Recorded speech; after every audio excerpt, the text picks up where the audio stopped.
Hello আসসালামু আলাইকুম everyone, তোমরা সবাই কেমন আছো? আমি একটি ডেলি নিউ ব্লগ নিয়ে চলে এসেছি। আজকে আমি এই ব্লগে দেখাবো একটি চিকেন কারি রেসিপি। সো সবার ফার্স্টে আমি এখানে চিকেনগুলোকে ধুয়ে ভালো মতন সুন্দর করে ক্লিন করে নিয়েছি। এরপর আমি চিকেনে দিয়েছি সামান্য পরিমাণ হলুদ, লবণ, মরিচ দিয়ে ভালো মতন ম্যারিনেট করে কিছুক্ষণ রেখে দিয়েছিলাম। পরে এগুলো তেলগুলোকে ভালো করে গরম করে আমি তেলে ছেড়ে দিচ্ছি, কিছুটা ফ্রাই করে নিব। এইভাবে ব্রয়লার মুরগিটি রান্না করলে আমার কাছে খুবই ভালো লাগে, আপনারাও ট্রাই করে দেখতে পারেন।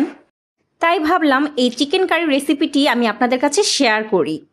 এরপর আমি কিছুটা তেল গরম করে এর মধ্যে পেঁয়াজ দিয়ে ভালো মতো নাড়াচাড়া করে কিছুটা ব্রাউন কালার করে নিব। তো আমি এখানে একটু সিক্রেট কিছু মশলা আমি নিজের হাতে তৈরি করে নিয়েছি। এখানে মশলার মধ্যে ছিল পেঁয়াজ বাটা, শুকনো মরিচ, কাঁচা মরিচ, হলুদ, মরিচের গুঁড়ো, শাহি জিরা, জৈতি জয়ফলের গুঁড়ো, আদা রসুনের পেস্ট, গরম মশলার গুঁড়ো, ধনিয়ার গুঁড়ো, জিরার গুঁড়ো, স্বাদ মতো লবণ দিয়ে আমি সব কিছু ব্লেন্ডারে ব্লেন্ড করে নিয়েছি। এরপরে আমি দারচিনি, এলাচ, তেজপাতা এগুলো আস্ত রেখেছি। তারপর সব মশলাগুলো আমি একসাথে মিক্সড করে রেস্টে রেখে দিয়েছিলাম আধা ঘন্টার জন্য। পরে পেঁয়াজগুলো লাল হওয়ার পরে আমি এখানে সব মশলাগুলো তেলের উপরে ঢেলে নিয়েছি। এরপরে ভেজে রাখা চিকেনগুলো আমি দিয়ে দিয়েছি। তারপরে সামান্য পরিমাণ টেস্টিং সল্ট দিয়ে আমি সুন্দর মতন এগুলোকে মিক্সড করে নিব।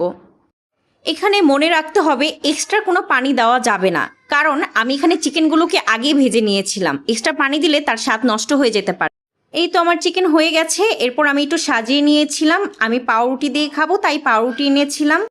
আপনারা চাইলে বাটার নান, লুচি, নান রুটি কিংবা পরোটা দিয়ে খেয়ে দেখতে পারেন।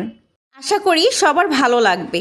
এরপরে খাওয়া শেষে একটু ঠান্ডা কোক খেয়ে নিয়েছিলাম, কারণ এগুলো খাওয়ার পরে ঠান্ডা কোক না হলেই না। যদি আমার এই রেসিপিটি আপনাদের একটুও ভালো লেগে থাকে অবশ্যই আমাকে কমেন্ট করে জানাবেন। আপনারা আমার পেজটিকে ফলো, লাইক, শেয়ার দিয়ে অবশ্যই আমার পাশে থাকবেন। ওকে, বাই বাই।